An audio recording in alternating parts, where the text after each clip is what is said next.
Bismillahirrahmanirrahim. Assalamualaikum warahmatullahi wabarakatuh.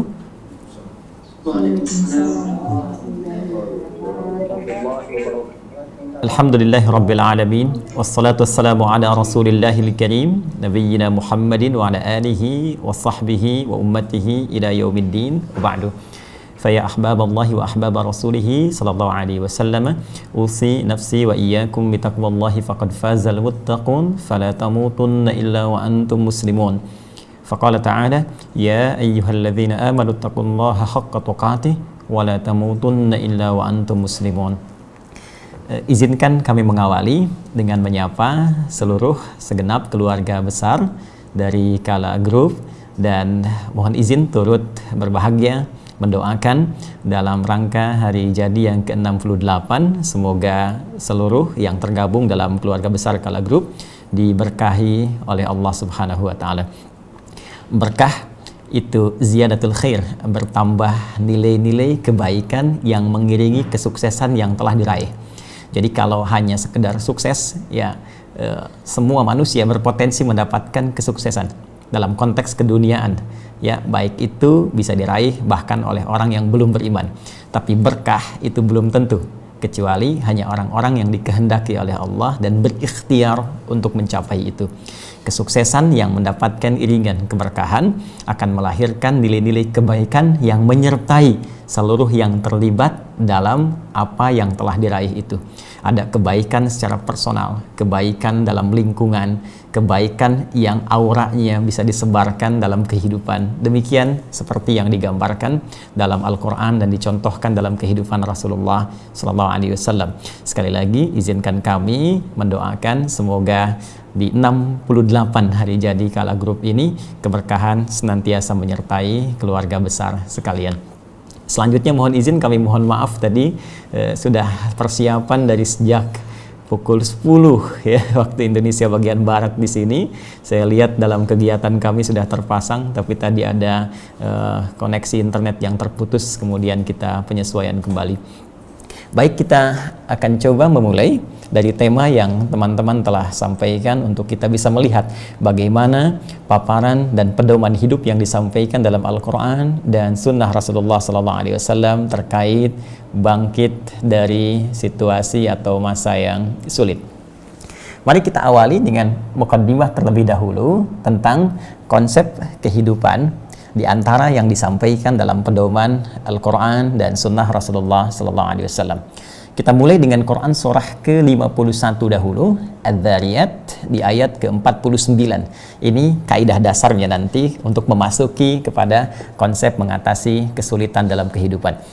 Allah menyampaikan, Bismillahirrahmanirrahim, wa min kulli syai'in khalaqna zawjaini la'allakum tadhakkarun. Dan dalam segala hal, kata Allah, kami ciptakan berpasangan supaya engkau sadar bahwa hanya Allah yang tidak punya pasangan, yang dengan itu engkau bisa meminta solusi dalam setiap alur kehidupanmu.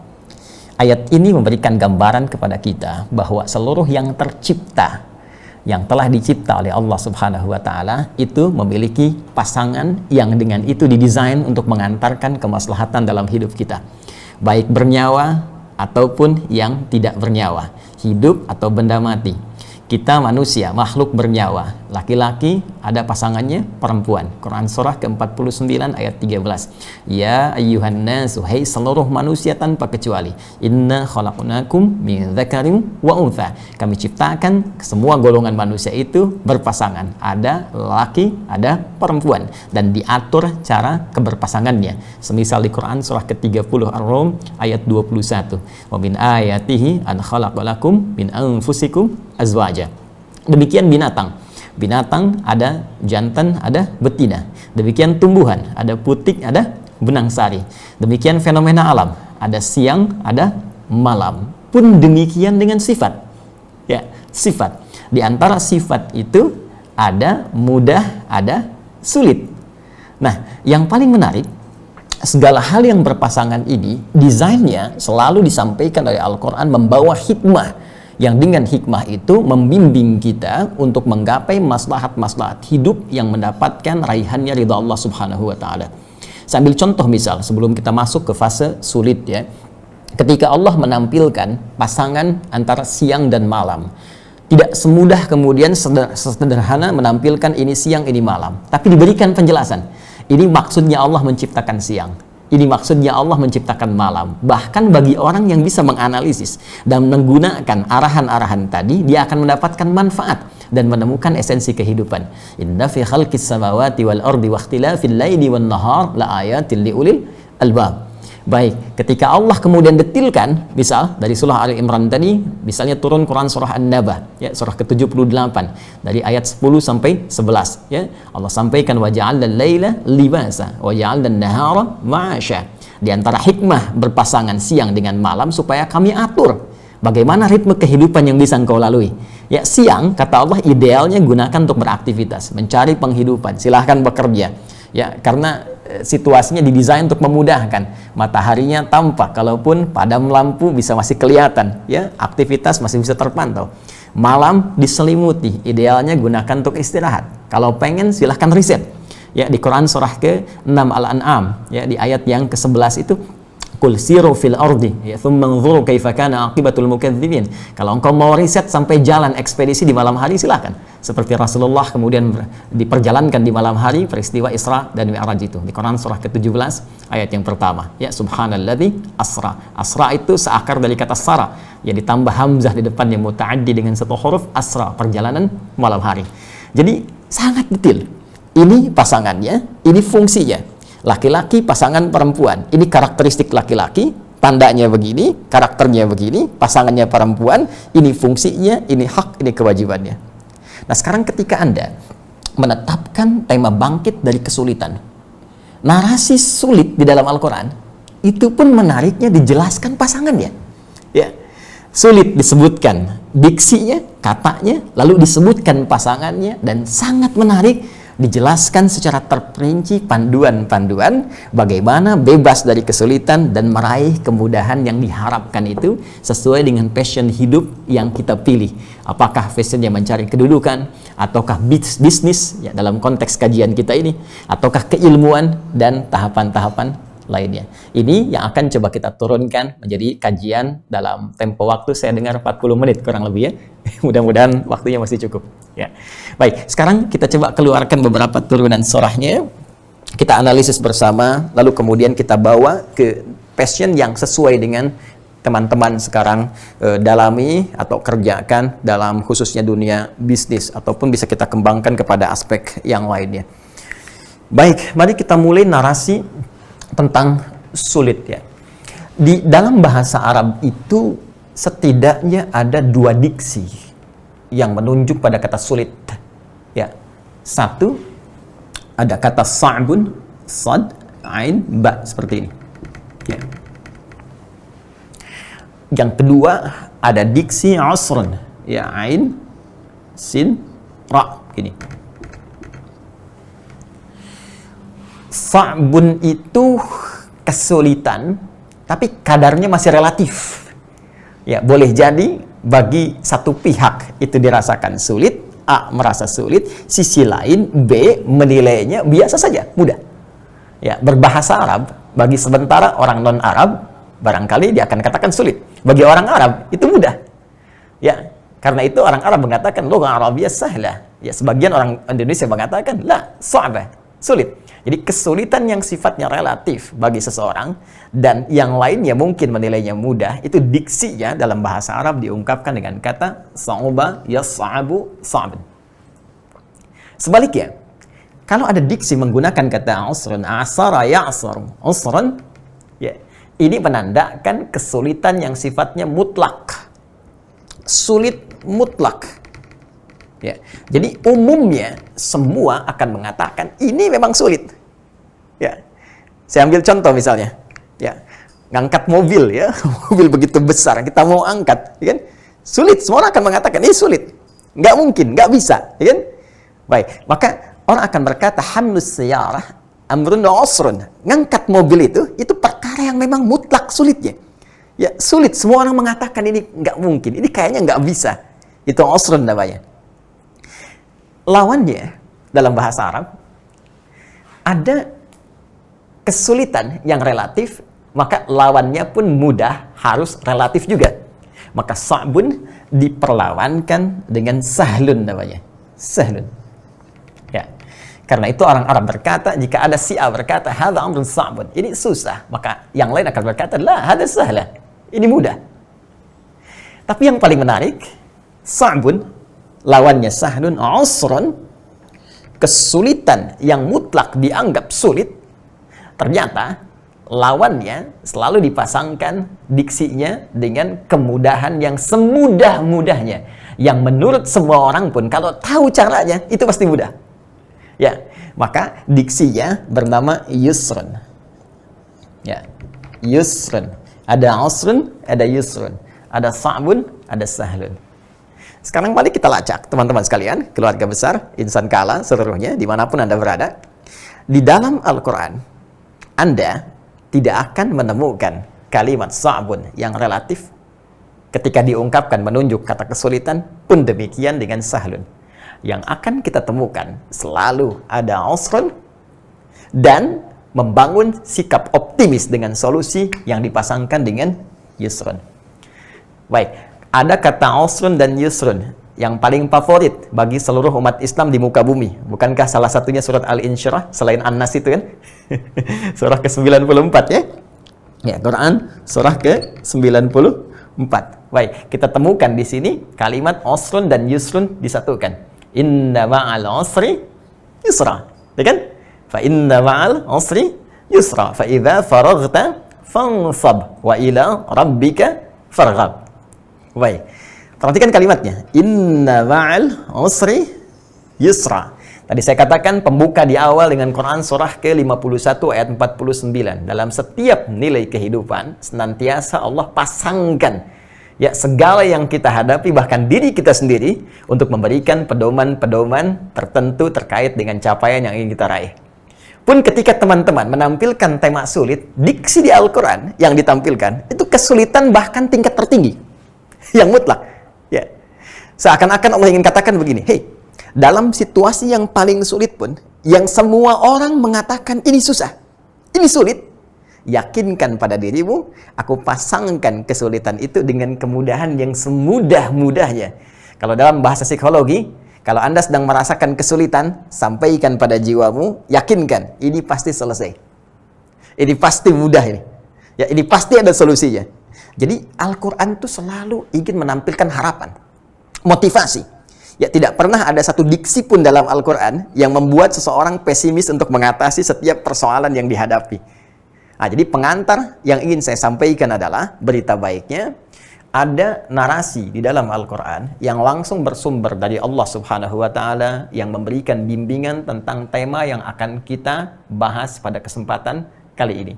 Ketika kita mengatakan bangkit dari kesulitan, Al-Quran langsung memberikan kode. Ya, Anda bisa melakukannya, dan Allah berikan jalan yang paling mudah kalau kita mengerti pedomannya untuk meraih apa yang kita harapkan.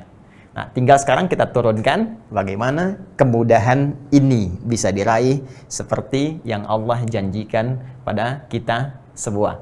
Ya, sebelum ke sana, saya ingin mengambil satu pandangan dulu dalam Al-Quran supaya ini bisa kita bawa dalam kehidupan sehingga menikmati segala hal itu jadi nyaman.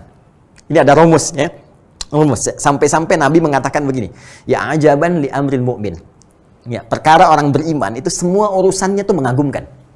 Ya, ajaban li amril mu'min. Semua urusan orang beriman tuh begitu mengagumkan. Ya, inna amrahu kullahu khair. Karena semua apa yang dia hadapi, situasi apapun, selalu dipandang dalam persepsi yang terbaik dan semua nilai baik. Ya, fa in asabathu sarra syakar, wa in asabathu dharra sabar. Yang paling dahsyat, dalam suasana suka pun dia banyak bersyukur, dalam suasana duka pun dia masih banyak bersabar, sehingga semua dilihatnya itu sebagai nilai kebaikan. Nah, ternyata membangun sikap seperti itu ada rumus singkat dan demikian padat yang disampaikan dalam Al-Quran. Itu ada di Quran surah ke-91 Asy-Syams.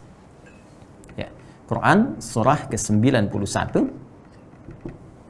Baik, di ayat yang ke-7 sampai 10. Saya turunkan khususnya ayat 7 sampai 8-nya. Ini inti utamanya. Wa nafsi wa ma sawaha, dan demi jiwa. Ketika sempurna diciptakan sebagai sumber kehidupan manusia. Jadi saat roh masuk ke dalam tubuh, itu diberi nama nafas oleh Allah.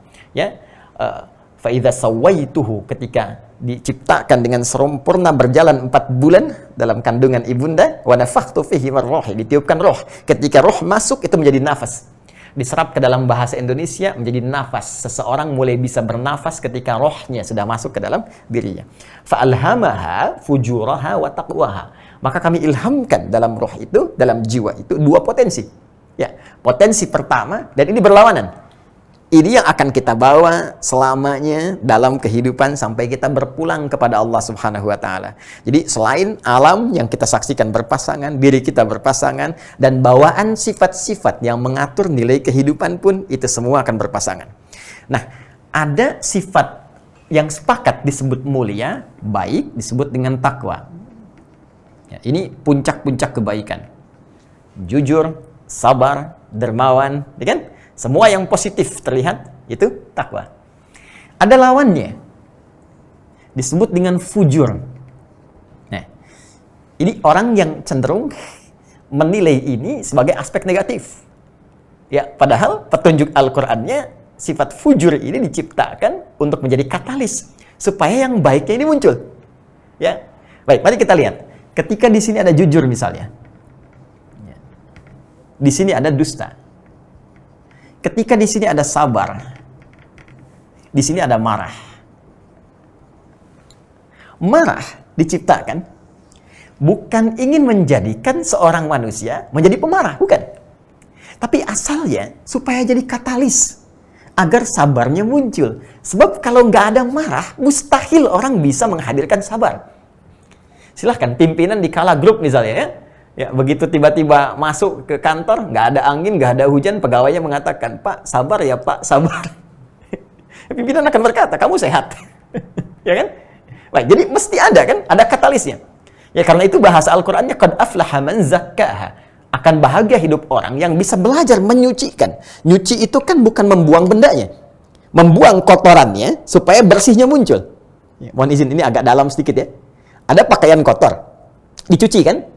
Maka yang kotornya dibuang, pakaian jadi bersih kembali. Jadi ternyata kotoran itu diciptakan bukan ingin menjadikan baju kotor, tapi supaya bersihnya muncul. Sebab kalau nggak ada yang kotor, maka mustahil mendapatkan bersih. Dari konsepsi ini, kita bawa ke suasana mudah dan sulit. Bila mudah ada di sini, mudah. Dan sulit ada di sini, teman-teman sekalian. Ternyata Al-Quran memberikan gambaran kesulitan itu diciptakan sesungguhnya bukan ingin menjadikan kehidupan manusia menjadi sulit, bukan. Tapi supaya jadi katalis, supaya yang mudahnya itu muncul. Sebab kalau kita nggak pernah ketemu sulit, kita nggak akan tahu mana itu mudah. Bisa kebayang cara berpikirnya ya? Baik, sekarang dari pernyataan ini kita tarik ke dalam konsepsi berpikir kita. Jadi ketika Allah menciptakan kesulitan dalam kehidupan ini, sesungguhnya di balik sulit itu ada kemudahan yang ingin dicapai, yang goalnya, sasaran terakhirnya dengan mudah ini, itu dibawa sesuai dengan passion kehidupan kita. Mau dibawa kemana mudah ini?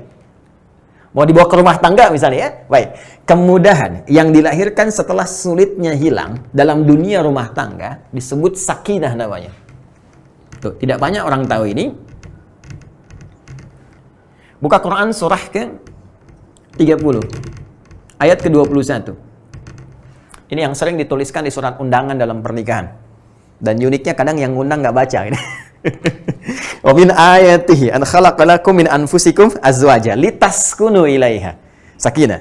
Wa ja'ala bainakum mawaddah wa rahmah. Ya, sakinah, mawaddah, rahmah. Apa itu sakinah? Sakinah itu bukan sekedar tenang. Ya, orang Arab berkata, sakanatis syajaratu idza dhahabatir rih. Ya, dahan itu, dahan pohon itu, ranting itu, dia akan tenang setelah angin yang menerpanya itu pergi. Sakanatis safinatu idza dhahabatil amwaj. Ya, kapal itu akan terlihat tenang setelah ombak yang menerpanya itu pergi. Ya, begitu ombaknya hilang, tenang dia. Begitu digoyang ombak terasa, ombak hilang, tenang. Jadi ada sakinah, ada tumakninah. Tumakninah ketenangan yang lahir dari proses ibadah. Ya, karena itu setelah Anda sholat, tenang, itu tumakninah. Setelah Anda baca Quran, tenang, itu tumakninah. Karena itu ruku ada tumakninah, sujud ada tumakninah. Tapi sakinah, ketenangan yang dilahirkan setelah masa sulit itu hilang. Makanya orang-orang yang di rumah tangga, kenapa menggunakan kata sakinah? Ya, ini memberi kesan di rumah tangga, mungkin nanti ada perbedaan pendapat, mungkin nanti ada kesulitan yang dihadapi, tapi setelah sulit itu muncul tiba-tiba kenyamanan di hati, jadi lebih akrab, lebih nyaman, ya, dan sebagainya. Itu yang disebut dengan sakinah. Ini kesulitan yang kita atasi bila dijadikan katalis untuk meraih kemudahan, tinggal dibawa arahnya kemana. Nah, sekarang pembahasan kita mau diarahkan kemana? Bangkit dari situasi sulit. Nah, kita temukan caranya, arahnya mau kemana? Apakah ke rumah tangga, ke pendidikan, ya kan? Atau ke kedudukan, atau ke harta benda?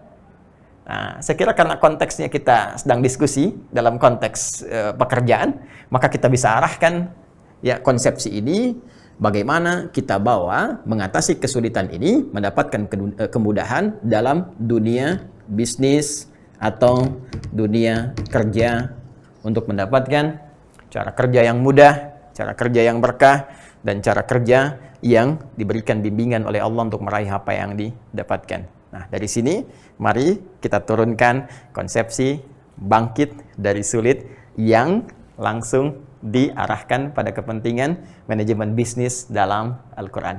Mari kita turunkan. Dan mohon izin, ini materi pun pernah saya sampaikan di beberapa perusahaan di Indonesia dan sangat menarik pula. Ya, ada juga yang non-muslim yang belajar kemudian mengamalkan itu semua dan hasilnya cukup luar biasa. Sekarang mari kita sama-sama fokus. Saya diberikan waktu yang sangat terbatas, mudah-mudahan waktunya cukup. Saya mohon izin, saya terlampau cepat menyampaikan? Mudah-mudahan tidak ya? Alhamdulillah Ustaz. Tidak ya? Baik, karena waktu saya tadi dikasih 40 menit nih. Ini sudah keambil berapa sih? Iya. Baik ya, jadi saya coba fokuskan lagi. Sekarang inti bahasannya. Bismillah, saya mohon izin hapus sebentar. Baik, teman-teman sekalian. Sekarang kita lihat teorinya.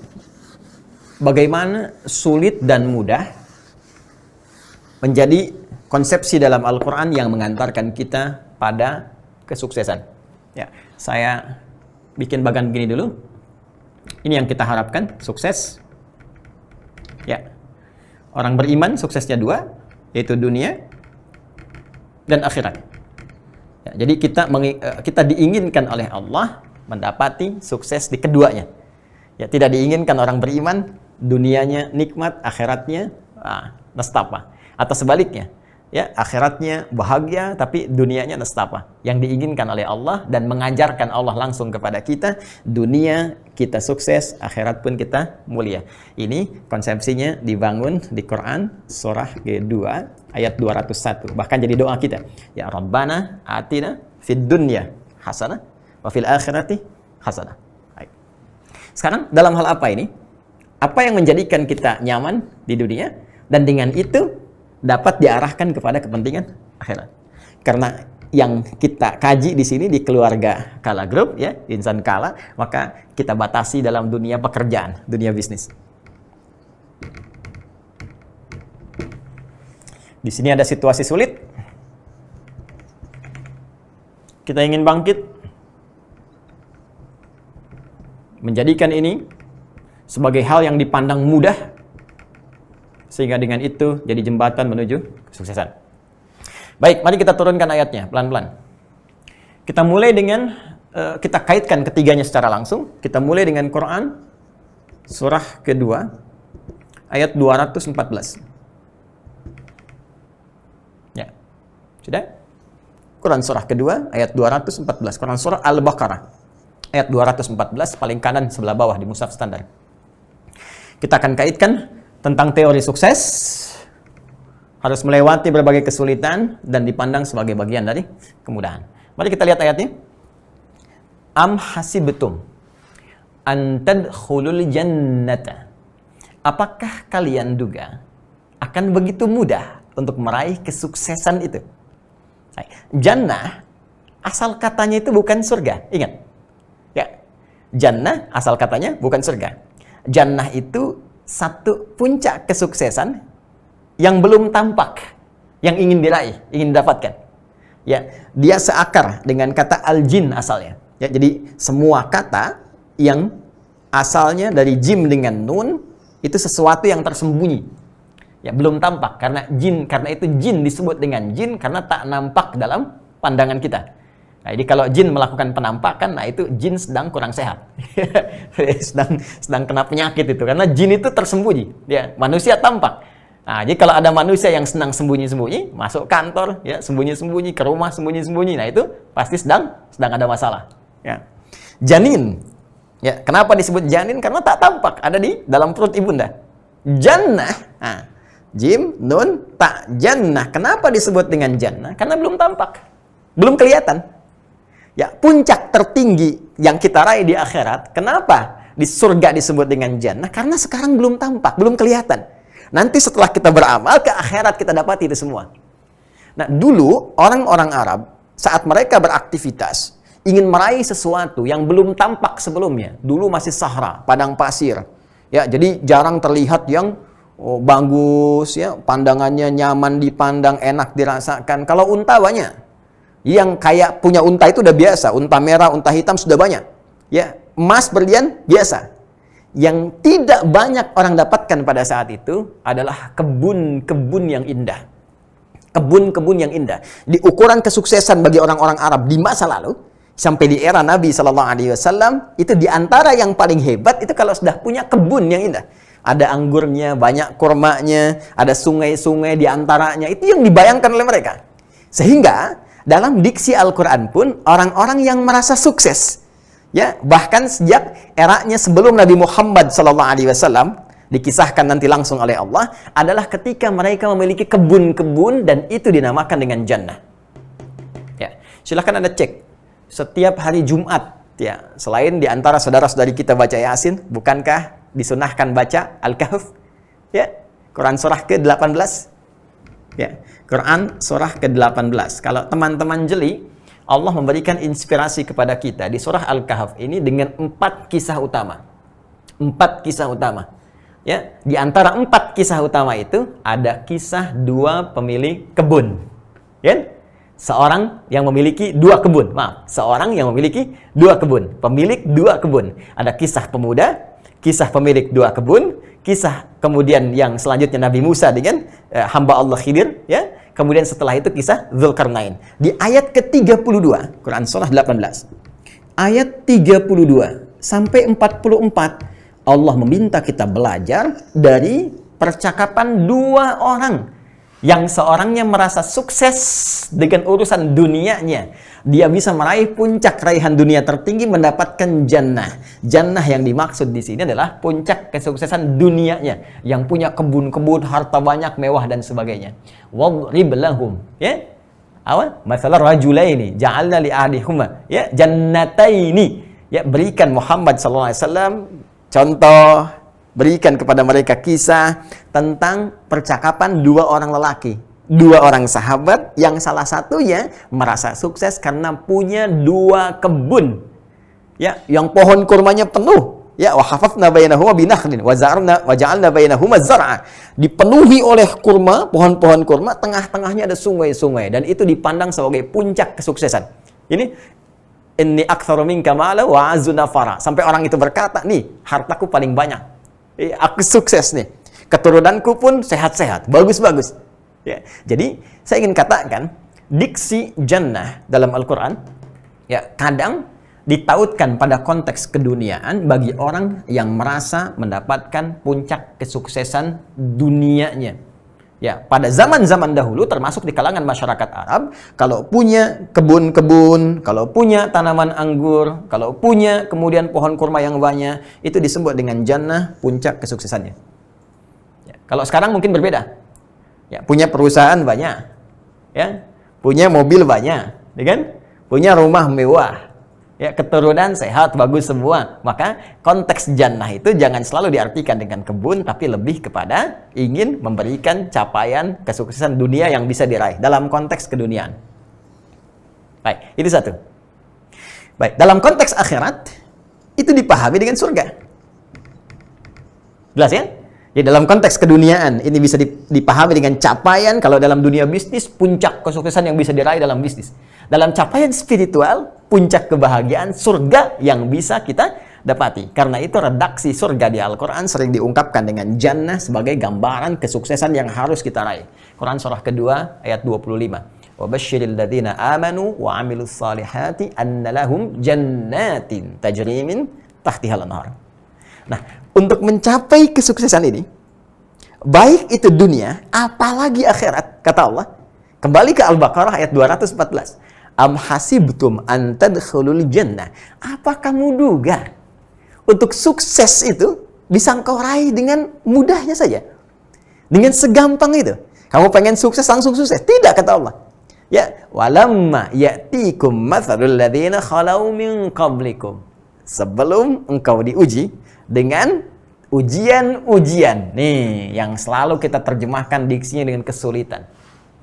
Quran memilih redaksi yang lain. Ya, Quran menampilkan redaksi tantangan. Tantangan. Ujian. Masya Allah. Secara psikologis ini bagus. Coba. Kalau disebut sulit, kepikiran kita bayangannya kesulitan kan?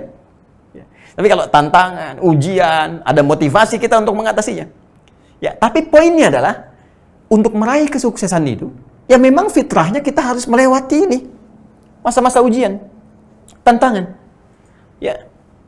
Orang-orang dulu, kata Al-Quran, pengen sukses, mereka diuji dulu. Nggak bisa tiba-tiba pengen sukses, langsung sukses begitu saja. Tidak. Ya. Silahkan cek, ahli-ahli akhirat misalnya. Ya. Keluarga-keluarga langit, sahabat-sahabat Nabi, even bahkan Nabi sekalipun. Apakah Rasulullah Sallallahu Alaihi Wasallam dakwahnya sukses hanya menyeru saja, tidak mengalami kesulitan? Tidak. Yang dihadapi oleh beliau Abu Jahal, ya kan? Abu Lahab, bahkan bagian dari keluarganya. Beliau pernah dilempari di Taif, beliau pernah diserang, belum pernah dipersekusi, ya. Beliau pernah bahkan diembargo, beliau pernah diancam, bahkan mengalami puncaknya, yaitu dikepung, ya 100 orang pasukan khusus, ya nyawanya dipertaruhkan di situ. Jadi untuk mencapai puncak dakwah pun selevel Nabi Muhammad SAW yang ahli surga itu harus menghadapi banyak tantangan. Maka bagaimana dengan kita yang bukan Nabi? Kita ingin sukses dan tidak ingin menghadapi tantangan. Siapa kita? Ya. Oke, kita lihat ke sahabat. Bagaimana seorang Abu Bakar sukses? Bagaimana seorang Uthman sukses? Kalau dalam konteks usaha, Abdurrahman bin Auf, apakah langsung sukses begitu saja? Tidak. Beliau harus kehilangan asetnya dulu di Mekah. Kehilangan harta bendanya, dipaksa pergi dari Mekah ke Madinah, saat itu masih Yathrib, dengan hanya baju yang melekat di badannya saja. Dan itu menjadi tantangan terbaik. Sampai kemudian sukses, sampai kemudian bahkan kapaknya terbuat dari emas. Jadi fitrah yang kita hadapi, jika memang kemudian kita ingin meraih kesuksesan, maka pasangan sukses itu, sukses sama dengan ujian. Sukses sama dengan tantangan. Dalam bahasa sebagian orang, sukses sama dengan kesulitan. Sukses sama dengan mengatasi problem. Jadi kalau ada orang pengen sukses, nggak pengen punya masalah, itu artinya dia belum siap mendapati kesuksesan itu. Ya, jadi ciri orang hebat, setiap orang yang ingin sukses, maka dia sudah siap menghadapi tantangan-tantangan yang dimaksudkan. Even itu bahkan dalam kehidupan dunia. Silahkan cek. Ya, kita ambil contoh non-muslim, jangan hanya orang beriman. Baik, mari kita lihat. Thomas Alva Edison, berapa kali percobaan untuk bisa mendapatkan apa yang kita bisa hasilkan saat ini? Ya, bohlam dari lampu dan sebagainya. Berapa kali percobaan yang dilakukan untuk mendapatkan keseimbangan di pesawat itu? Berapa kali percobaan yang dilakukan untuk mendapatkan safety dari kendaraan yang kita kendarai pada saat ini? Jadi semua orang sukses pasti butuh tantangan yang harus dilewati. Ini poinnya. Jadi kalau Anda katakan, sekarang kita mengalami kesulitan, cara berpikirnya kita balik. Balik. Semakin tinggi kesulitan yang kita hadapi, cara berpikirnya kita balik. Semakin dahsyat kesuksesan yang sedang Allah persiapkan untuk kita raih. Hanya persoalannya, kita mau nggak jadi golongan yang bangkit itu? Bukan cuma menatap kesulitan itu dan meratapinya. Bangkit, maju, jadi bagian yang bisa mendapati solusi itu semua. Ya. Bagaimana caranya? Mari kita teruskan dulu. Ya. Masat humul ba'sa. Ini indahnya Al-Quran. Ya. Masathumul ba'sa. Pertama, kata Allah, aku akan berikan tahapan-tahapan ujian ini untuk meraih kesuksesan itu sesuai dengan kadar kesanggupannya.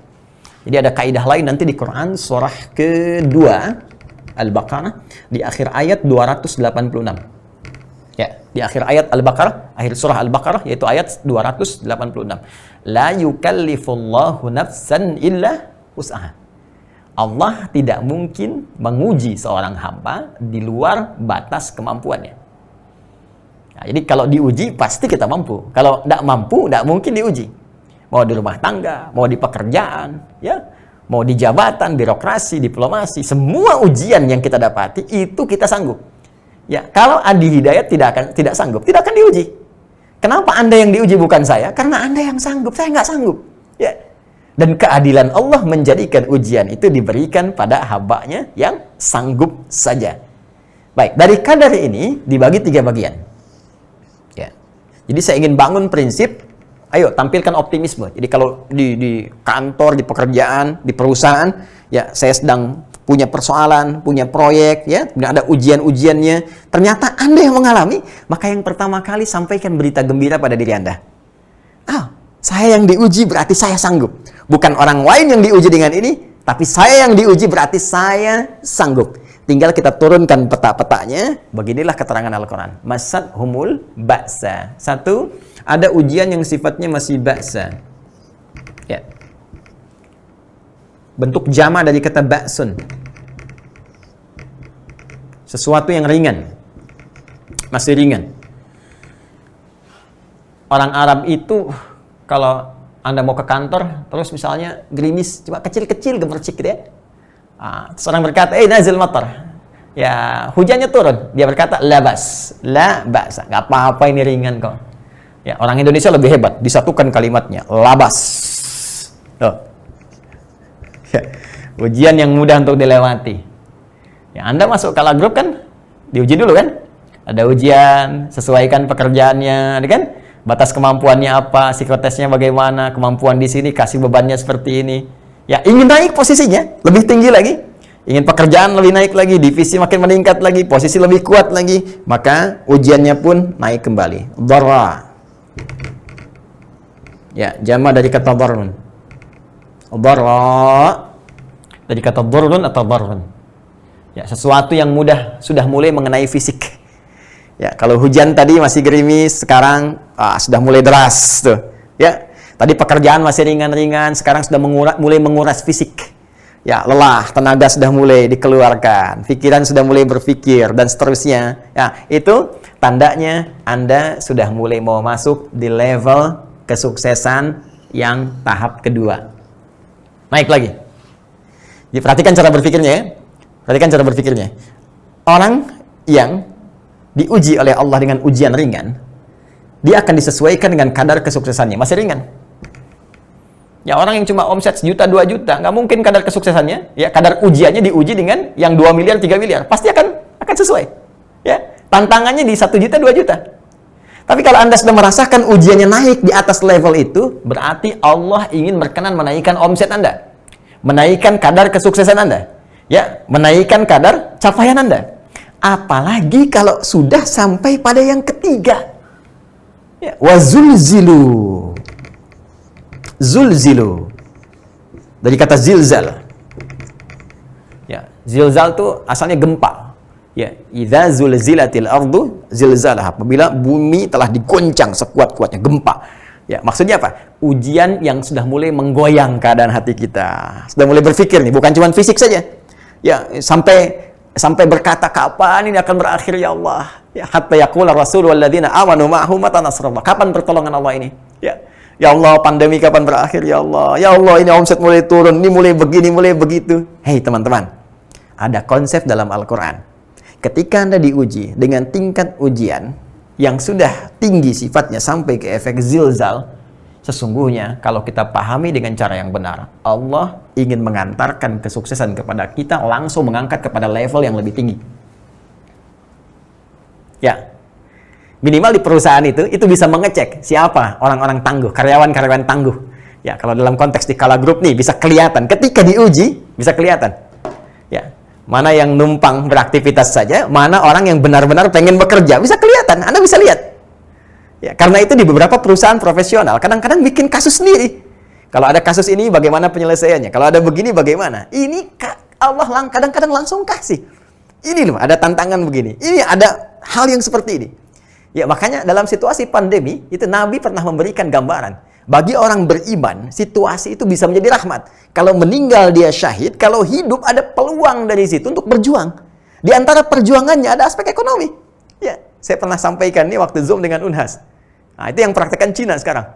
Ya, begitu Cina atasi itu semua, ya dia bentuk tim juga, ada tim khusus ya dalam kategori bisnis. Di sambil berjalan itu punya sudah list ratusan bahkan ribuan ini loh potensi yang bisa dilahirkan dari aspek ekonominya. Dari APD yang dikirim balik ke negara-negara bantuan. Nih, ya, ada face shield, ada macam-macam dan sebagainya. Ada kitsnya sekarang. Ada banyak hal. Ya, jadi kalau kita bawa ke suasana ini, apa yang kita lihat semuanya pasti baik. Even itu situasi sulit yang sedang kita alami. Jadi cara berpikirnya saat diuji dengan kesulitan apapun, langsung arahkan ke sini. Kalau ujiannya ringan, Allah ingin berikan hadiah kepada saya. Ujiannya makin naik, menengah, Allah ingin angkat derajat saya. Kalau ujiannya makin tinggi yang membuat kita kadang-kadang bergoyang, kapan ujian ini tiba? Yakinkan pada diri kita pada saat itu, hey, Allah ingin langsung memberikan lompatan pada karir saya untuk mendapatkan posisi yang terbaik. Ini dia. Tinggal pertanyaannya, bagaimana caranya? Kita belum selesai. Bagaimana caranya? Jadi Quran masih ngasih motivasi dulu. Ya, cara bangkit itu, hadirkan cara pandang kita. Oh ini, lihat. Ini kesulitan yang sedang saya alami, bukan kesulitan. Tapi sesungguhnya bagian dari hal yang akan mengantarkan saya pada kesuksesan yang saya dambakan. Persoalannya, bagaimana merubah persepsi kita dan mengolah kesulitan tadi menjadi kemudahan untuk mengantarkan pada bagian kesuksesan. Sebelum sampai ke sana, saya sudah dapat memo, sudah 40 menit saya uraikan. Jadi saya bangun kesepakatan dulu, apakah mau saya teruskan kepada bagian terakhir, atau kita kembali kepada konsep yang tadi moderator sampaikan untuk tanya jawab. Mohon izin mendapatkan konfirmasi dulu. Masya Allah, Alhamdulillah Ustaz. Mungkin bisa dilanjut Ustaz. Lanjut ya. Berapa menit Yes, durasinya saya dapat? Sampai besok. 15 menit. 15 menit Ustaz. 15 menit. Karena waktu asar di sini mungkin di waktu Indonesia Barat jam 2, insyaallah. Oke, baik. Waktu asar. Saya coba sesuaikannya, mudah-mudahan tidak terlampau cepat. Bismillah. Saya hapus dulu sejenak. Teman-teman kembali ke Quran, surah kedua Al-Baqarah, di ayat ke-214. Saya tuliskan di sebelah sini ya. Quran, surah kedua, ayat 214. Di sini gambaran tentang kadar atau tingkat kesulitan atau kadar ujian, tantangan yang harus dihadapi. Dan cara pandangnya, baik itu ringan, sedang, ataupun berat. Kesimpulan yang kita ambil, jangan sekali-kali menjadikan setiap ujian yang kita lalui, baik ringan, sedang, ataupun berat, kita pandang sebagai persoalan yang membebani hidup kita ataupun pekerjaan kita. Tapi pandang itu, menurut persepsi Al-Quran, sebagai katalis yang bisa mengantarkan kita pada kesuksesan yang ingin kita raih. Sekarang, bagaimana caranya? Al-Quran tidak berhenti memaparkan tingkat kesulitannya saja, tapi menurunkan kemudian satu rangkaian yang sangat indah untuk bisa mewujudkan ini semua, didapati di Quran surah ketiga. Ya. Mohon izin, ini bukan teori utak-atik ya. Saya nggak pernah main TikTok, ya. Begitu diutak-atik, diketok. Tidak. saya kembali argumentasinya, lihat dalilnya apa, hadisnya apa, kemudian paparan ulamanya seperti apa. Sekarang lihat baik-baik, ini bukan utak-atik ya. Ini ketika bicara tantangan, surah 2, ayatnya 214. Ini keindahannya. Ketika bicara solusi, ini surahnya 3. Dan di surah 2 ini, posisinya di mushaf standar, itu di kanan paling bawah. Jadi kalau di mushaf begini, ini mushaf, ya, sisi kanan, sisi kiri. Ini yang tantangan, ini, di kanan bawah. Begitu mau dikasih solusi, pindah ke surah 3, posisinya di kiri atas, sini. Tuh. Ayatnya berapa? 142. Ayatnya berapa? 142. Ini 214, ini 142. Jadi duanya dipindah ke belakang dulu. Baik, sekarang mari kita lihat ya. Tadi di sini pembuka ayatnya am hasibtum an tadkhulul jannah. Saya tuliskan am hasibtum an tadkhulul jannah. Ini poinnya. Sekarang silahkan Anda cek di Quran surah ketiga ayat 142. Silahkan lihat awal ayatnya. Demi Allah saya katakan sama persis. Ya, hanya yang di sini ingin memaparkan kadar kesulitan. Ini dalam ilmu tafsir disebut taksisan lima'nan jadid. Ini menyampaikan tentang solusi yang bisa diraih. Yang di sini am hasibtum an tadkhulul jannata walamma ya'tikum mathalul ladzina khalau min qablikum. Tantangan di sini am hasibtum an tadkhulul jannata walamma ya'lamillahu alladhina jahadu minkum wa ya'lamas sabirin. Apakah kalian duga kesuksesan yang ingin diraih itu begitu mudah untuk didapatkan dengan membalikkan telapak tangan? Tidak. Sebelum nampak pada diri kalian, kata Allah, jahadu, kesungguhan, keseriusan dalam meraih kesuksesan itu. Izin kepada semua, mohon maaf tidak bermaksud untuk mengajari, hanya menegaskan makna Al-Quran. Kalau ingin sukses, Anda mesti serius. Anda ingin jadi karyawan yang sukses, ya, bisnismen yang sukses, Anda mesti serius, cintai pekerjaan Anda. Ya, Anda ingin menjadi ustadz yang sukses, ilmuwan yang sukses, cintai ilmu Anda, pelajari dengan baik. Ya, setiap apa yang kita kerjakan dengan serius, maka keseriusan itu adalah pengantar menuju kesuksesan yang kita harapkan. Bahkan kalimatnya tegas di Al-Insyirah itu. Fa idza faraghta fansab. Kalau engkau telah menuntaskan tugasmu itu, maka bersiap dengan serius mengerjakan yang lain. Urutkan dengan rapi. Wa ila rabbika faraghab. Setelah serius kau kerjakan, maka berserah diri kepada Allah meminta hasil yang terbaik. Nah, kalimat keseriusannya, kesungguhannya diungkapkan dengan kalimat jahadu. Ya.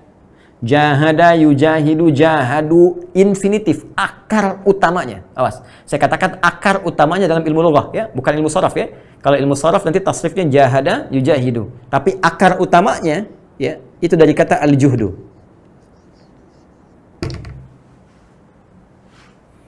Sesuatu yang dikerjakan dengan penuh kesungguhan. Ini akar utamanya.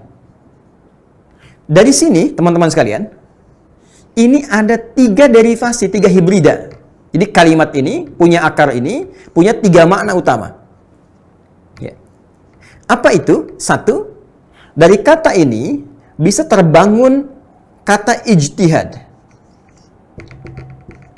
Yaitu kesungguhan dalam merencanakan. Ya. Mapping. Menentukan visi.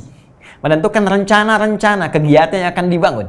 Kalau Anda di Kala Group, ya, ada pekerjaan apa yang ingin dibangun, tentukan rencananya dulu, dan Anda lebih tahu tentang ini.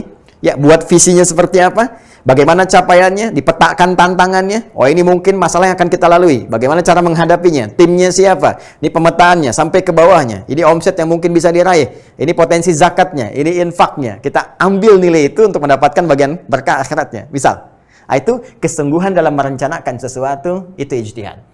Jadi mustahil kita ingin sukses kalau nggak punya rencana.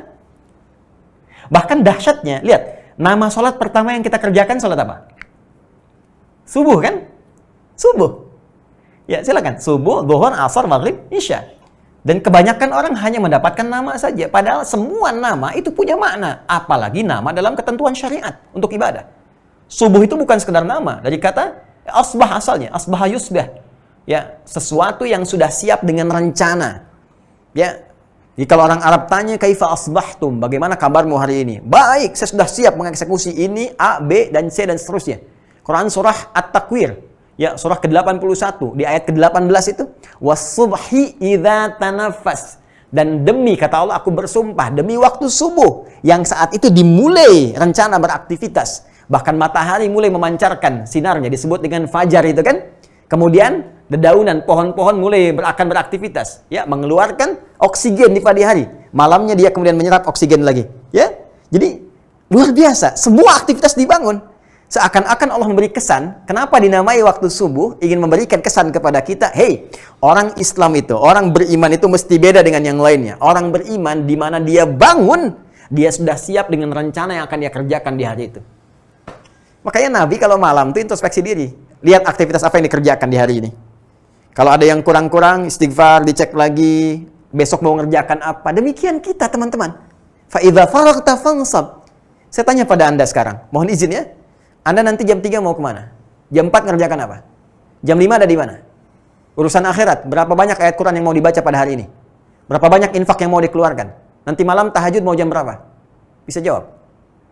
Selama ini kita kerjakan subuh, tapi tidak sedikit di antara kita nggak punya rencana kehidupan yang jelas. Ya ayyuhalladzina amanu, hei orang-orang yang beriman, ittaqullah, tingkatkan takwamu kepada Allah, wal tanzur nafsu ma qaddamat lighad. Bikin rencana, kalau perlu bikin mapping sampai dengan hari kiamat. Anda mau turunkan, mau surga yang mana? Saya surga Firdaus, turunkan kurikulumnya ke bumi. Ini amalan penghuni surga Firdaus. Quran surah ke-23 Al-Mu'minun ayat 1 sampai 9 itu. Penghuni surga Firdaus mesti rajin sholat, rajin zakat, menjaga kehormatan dirinya. Di situ Anda petakan. Bikin kegiatan, jadikan kurikulum hidup. Itulah Muslim, itulah insan beriman. Ya, jadi ini bagian pertama. Kalau kita ingin atasi segala kesulitan, bangkit dari sulit, petakan kesulitan itu. Apa kadarnya? Lalu kita buat rencana-rencana dalam mengatasi itu semua. Lihat potensinya. Kembali ke keluarga Kala misalnya. Ya, KG di sini. Kala Group, teman-teman sekalian, keluarga besar. Cek lagi. Di divisi mana ini? Apa potensi yang kita bisa dapatkan? Petakan dengan baik, itulah ijtihad. Setelah ada petanya, rencananya, eksekusi ini semua. Jangan hanya mudah menjadi konseptor, tapi eksekusi itu untuk bisa kita dapatkan apa yang kita raih. Mengeksekusi semua rencana ini, itu disebut dengan jihad namanya. Perjuangan fisik. Nah, sekarang jihad itu diasosiasikan kepada konteks membela diri dalam konteks peperangan saja. Dan dikesankan bahkan ekstrim. Padahal jauh dari itu. Jihad bukan nembakin orang. Ya, jihad bukan teror. Jihad bukan membom orang sembarangan. Itu hati-hati. Kalau ada ajakan-ajakan kekerasan seperti itu langsung tinggalkan. Tolak. Karena jihad pada asalnya adalah pembelaan terhadap jiwa. Pembelaan terhadap diri, terhadap agama. Ya, terhadap bangsa dengan diniatkan ibadah. Jadi diserang, kita bela. Ya, handphone diambil aja kita bela, masa iman didiamkan? Negara didiamkan? Ya, dulu ketika diserang, Kiai Haji Hashim Asy'ari bikin resolusi jihad.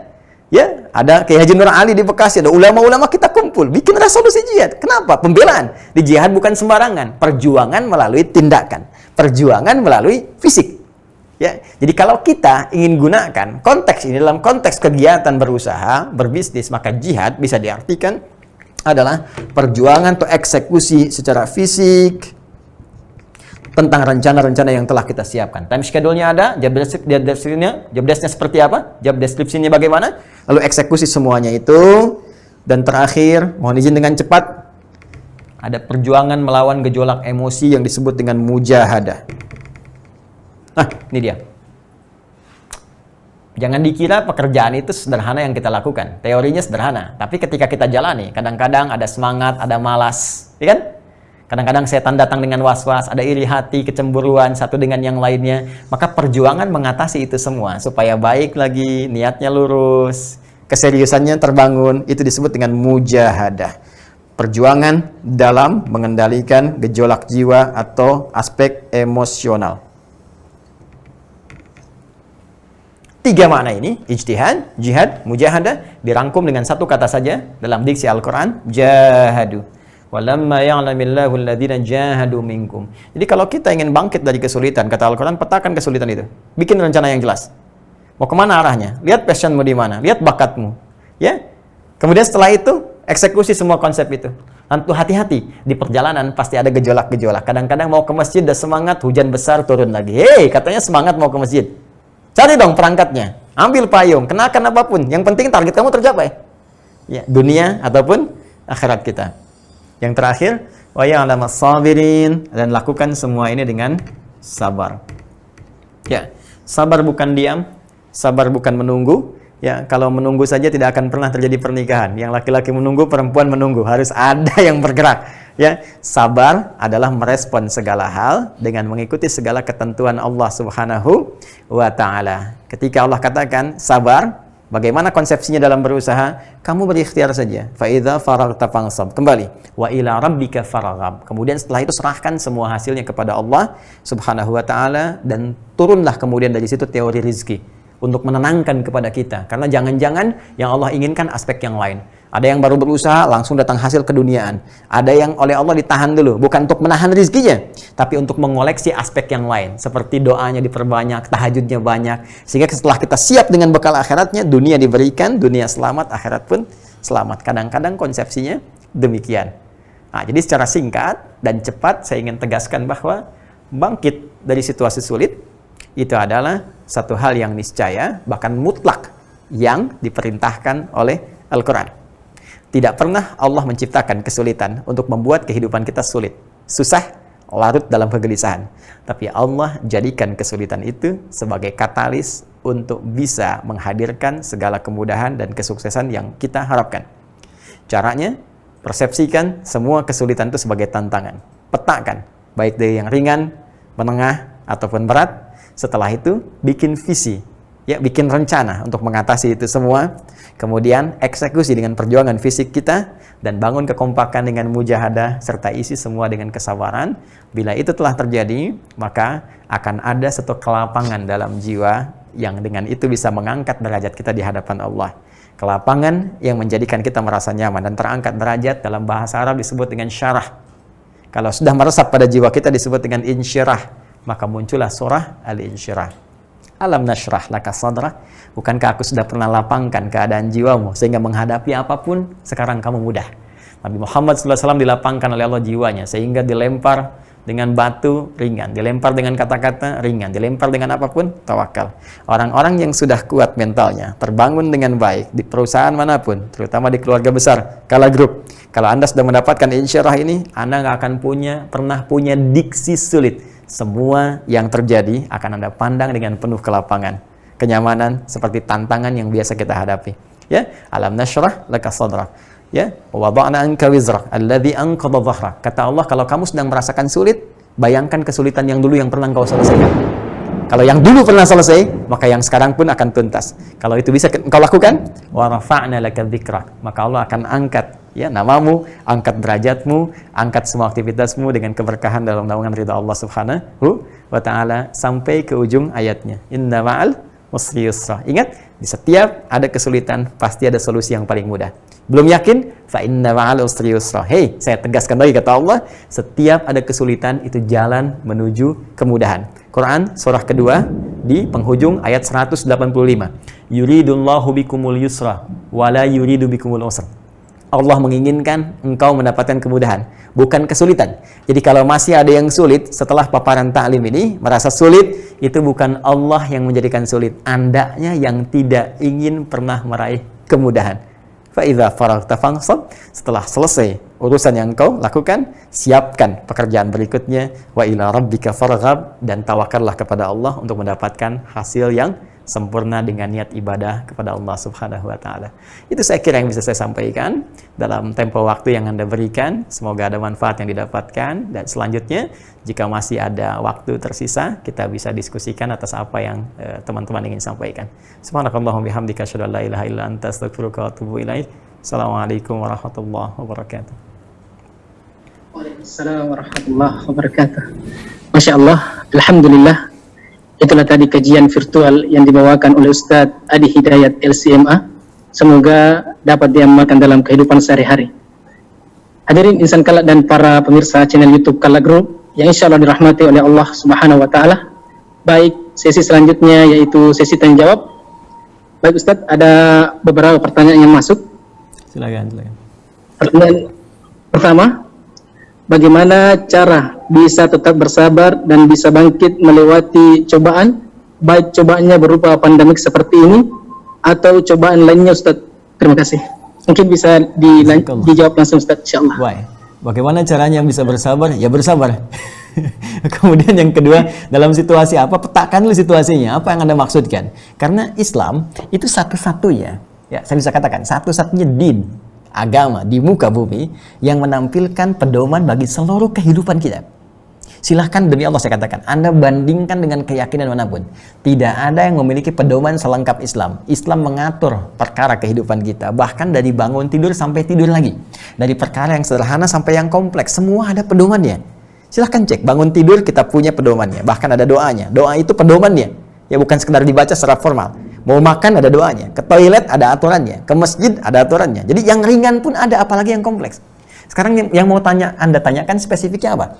Misal, saya mau katakan kesulitan di bidang pandemi sekarang ini. Anda petakan dulu. Apa yang sedang Anda kerjakan sekarang?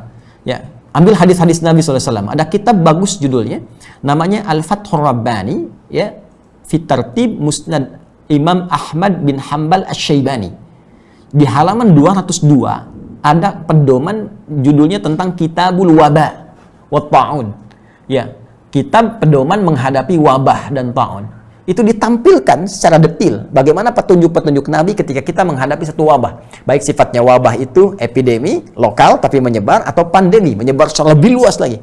Di antara kalimat Nabi yang indah, itu yang paling luar biasa adalah Allah Subhanahu wa taala menjadikan dalam situasi tertentu, ya, wabah itu bisa menjadi rahmat bagi hamba-hamba yang beriman. Ya, hamba-hamba yang beriman jadi rahmat. Nah, rahmat itu cabangnya bisa dua. Satu, bisa jadi ampunan dari dosa yang sangat berlipat. Itu konsepnya ada di Quran surah 39, ya, di ayat ke-53. Qul ya ibadiyalladzina asrafu ala anfusihim la taqnatu min rahmatillah. Katakan Muhammad SAW pada hamba-hambaku yang sudah banyak bergelimang dosanya. Ya, israf itu yang sudah nggak terhitung lah. Selalu ada peluang untuk mendapatkan rahmat Allah sehingga diampuni dosamu. Jangan putus asa. Tobat kau diampuni.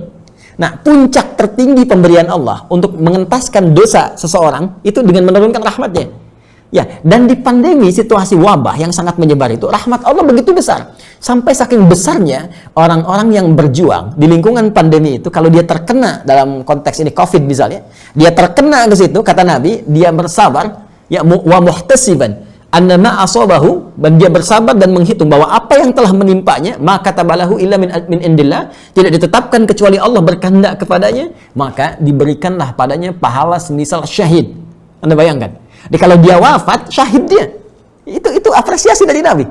Ya, jadi ketika Anda menghadapi situasi seperti ini, kenapa disebut syahid? Karena seperti orang berjuang. Kata Nabi, kalau kena kamu wabah, jangan keluar dari tempatmu, jangan orang masuk ke tempatmu. Anda menjaga diri Anda supaya nggak keluar, melindungi orang. Karena itu ketika Anda wafat, Anda syahid, rahmat. Satu sisi. Sisi kedua, ya, rahmat itu bisa diartikan dengan pemberian Allah dalam konteks keduniaan. Allah memberikan rahmat bagi hambanya dalam konteks keduniaan, sifatnya disebut dengan Rahman. Allah ya Rahman, Allah ya Rahman. Ya, dengan rahmat Allah rizki diberikan. Dengan rahmat Allah keturunan didapatkan. Dengan rahmat Allah ketenangan diraih. Nah, sekarang kalau konteks ini Anda akan bawa ke dunia pekerjaan, ke bisniskah misalnya, ya, kena pandemi, tiba-tiba perusahaan Anda melakukan penyesuaian, pengetatan, Anda terkena di situ. Bahasa orangnya PHK misalnya, jangan berhenti di situ, karena rizki Allah itu bukan didapatkan dari satu jalan saja. Allah berikan peluang begitu banyak jalan rizki. Kenapa Anda larut dalam kekecewaan pada satu jalan saja? Ada banyak yang lainnya yang ketika Anda bergerak rizki turun. Makanya pelajari kaidah rizki. Quran surah ke-51 misalnya, ya, ayat ke-22. Wa fis samai rizqukum wa ma tu'adun. Di langit telah ditetapkan rizkimu pasti akan diberikan, nggak akan dikurangi sedikit pun. Sesuai jumlahnya sampai engkau wafat, dan Allah janjikan akan diberikan kalau engkau mau berusaha. Maka cara usahanya, Quran surah kedua ayat 168. Ya ayyuhan nasu kulu mimma fil ardi halalan thayyibah. Hai semua manusia, kamu usaha supaya kamu setidaknya bisa makan, bisa dapat rezeki, bisa dapat kenyamanan, ya. Di rumah, beli kendaraan, beli macam-macam. Kamu beraktivitas. Di mana ya Allah? Mimma fil ardi, di setiap tempat yang bisa kamu jangkau. Anda di Makassar sekarang, ya, nggak dapat di situ, geser sedikit ke Goa, geser sedikit ke Wajo, nggak dapat di situ, pergi ke Jawa, cari bekal, atau ke Sumatera. Ya, selalu terbuka pintu itu. Jangan karena satu tempat kemudian Anda dapat penyesuaian, lantas Anda menyimpulkan rezeki saya selesai di sini. Rezeki saya selesai di sini. Tidak. Pintunya begitu terbuka ketika Anda berusaha kreatif, lihat bakat Anda, kecenderungannya di mana, bawa itu semua, maka orang datang dengan peluit pun di pengkolan jalan, dia bisa mendapatkan rezeki yang bisa dia bawa pulang cukup untuk sepekan dia makan. Maka bagaimana dengan Anda yang telah mendapatkan pendidikan? Jadi, sekali lagi, bersabar adalah mengembalikan solusi kepada Allah, Berikhtiar yang diiringi dengan tawakal yang paripurna. Cara ikhtiarnya, lihat kesulitan apa yang tengah Anda hadapi. Di bidang apa? Rumah tangga kah? Pekerjaan kah? Kehidupan sosial kah? Keluarkan teorinya, pelajari tingkat kesulitannya, pelajari solusi dalam Al-Quran dan hadis, runtutannya amalkan. Setelah itu, tawakal kepada Allah dan lihat bagaimana hasilnya. Allah Ta'ala a'lam bishawab. Masya Allah, Alhamdulillah. Itulah tadi jawaban dari Ustadz. Mungkin satu atau dua pertanyaan lagi, Ustaz. Jazakallahu khair. Baik.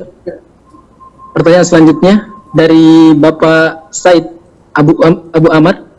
Apa hak dan kewajiban seorang karyawan yang diatur dalam Islam? Baik, sangat sederhana saja. Ya, hak dan kewajiban mengikat dalam satu pekerjaan adalah pertama, kewajiban menuntaskan segala pekerjaan yang dibebankan kepadanya sesuai dengan kontrak yang telah disepakati, yang dalam prinsip syariat tidak melanggar ketentuan-ketentuan yang telah Allah tetapkan kepadanya. Jadi pasti di perusahaan itu ada aturan-aturan, ada beban pekerjaan yang di kewajiban Anda, maka itu Anda kerjakan dengan baik sepanjang di situ tidak ada hal-hal yang bertentangan dengan hukum-hukum Allah dan Rasul-Nya. Allah melarang penipuan, Allah melarang korupsi, Allah melarang pencurian, maka jangan lakukan. Kalau di perusahaan ada instruksi untuk menyogok misalnya pada hal tertentu untuk proyek tertentu, jangan lakukan. Anda bisa cari yang lain. Ingat ya, ingat baik-baik apa yang saya katakan. Allah sudah mengatur rezeki kita, pasti akan diberikan. Kalau Anda bisa mendapatinya dengan cara yang benar, yang soleh, kenapa mesti mencari yang salah? Ingat, kalau rezeki itu bukan untuk Anda menempuh dengan cara yang salah pun tetap tidak akan Anda dapat. Jadi kalau Anda bisa meraih dengan cara yang benar, maka jangan gunakan cara-cara yang salah. Yang kedua, dengan pekerjaan itu Anda berhak mendapatkan hak Anda yang telah ditetapkan dari perusahaan. Ya, itu diatur tentunya. Sejak Anda masuk ke situ, Anda akan dapat gaji berapa, kalau lembur bisa dapat berapa dan sebagainya, maka sesuaikan antara hak dengan kewajiban itu. Islam mengatur keseimbangan, Islam mengatur keadilan, dan Islam mengatur segalanya tertuang dalam sesuatu yang terperinci dengan baik. Jadi jangan sampai, mohon maaf, jam kerja 8 jam, Anda hanya kerja 6 jam misalnya, tapi menuntut hak lebih daripada apa yang telah Anda sepakati. Itu juga diatur dalam ketentuan-ketentuan syariat. Kitabnya jelas di Al-Bukhari. Itu nanti ada kitabul bay', kitabul buyu' yang terkait dengan hak-hak dalam bisnis ya. Ada atau terkait dengan tijarah. Jadi ada 97 di situ bab yang bisa Anda keluarkan, tinggal Anda mau belajar yang mana. Tentang iman ada kitabul iman 57 hadis, tentang ilmu kitabul ilmi ya. Bahkan tentang sakit ada kitabul marid, bagaimana mengatasi situasi saat sakit. Ya, tentang bisnis kitabul bay', bagaimana mengatasi problematika dalam berbisnis. Ya, dalam pemerintahan kitabul imarah, bagaimana belajar dari pedoman-pedoman Islam dari Nabi Muhammad SAW tentang mengatur tata pemerintahan dan sebagainya. Jadi kurang lebih demikian, wallahu ta'ala a'lam bishawab. Alhamdulillah. Itulah tadi jawaban. Mungkin pertanyaan terakhir Ustaz, karena waktu asar di bagian Sulawesi Tengah ini, Sulawesi ini Ustaz sudah mau masuk. Baik, terakhir. Assalamualaikum warahmatullahi wabarakatuh. Izin bertanya Ustaz, saya pernah membaca kalimat seperti ini. Belilah kesulitanmu dengan sedekah. Pertanyaannya, apakah hanya dengan sedekah saja segala kesulitan kita akan sedikit berkurang? Syukran. Baik, afwan. Semoga Allah rahmati dan menghilangkan segala kesulitan yang kita alami. Tidak. Ya, konsep dasarnya ada di Quran surah kelima Al-Maidah di ayat ke-35. Ya, Quran surah kelima Al-Maidah di ayat ke-35 di paling kanan sebelah bawah di mushaf standar. Allah berfirman, perhatikan kalimatnya, ya ayyuhalladzina amanu taqullaha wabtaghu ilaihil wasilah. Hai orang-orang yang menyatakan diri beriman kepada Allah, tingkatkan takwamu kepada Allah. Dengan meningkatkan takwa itu, jadikan wasilah untuk mengentaskan persoalan hidupmu dan meraih apa yang kamu harapkan. Jadi wasilah atau media untuk mengentaskan persoalan kehidupan itu caranya meningkatkan takwa. Karena itu penegasannya disebutkan di Quran surah ke-65, teman-teman sekalian, di akhir ayat yang kedua, di awal ayat yang ketiga. Wa may yattaqillaha yaj'al lahu makhraja. Siapa yang mampu meningkatkan takwanya kepada Allah, maka Allah akan berkenan memberikan jalan keluar, solusi, mengentaskan kesulitannya. Wa yarzuqhu min haitsu la yahtasib, bahkan memberikan rezeki dari sisi yang tidak dia duga. Bahkan seterusnya, yaj'al lahu min amri yusra, menjadikan hidupnya menjadi lebih mudah, nyaman, hilang sulitnya. Yusra lawannya usra. Ketika yusra muncul, usranya hilang, ya kan? Nah, jadi cara kita mengentaskan kesulitan itu dengan meningkatkan takwa. Takwa, cara meningkatkannya banyak amalannya. Ya, kita ambil misalnya kaidah takwa. Takwa itu setidaknya ada 115 kali paparan dalam Al-Qur'an.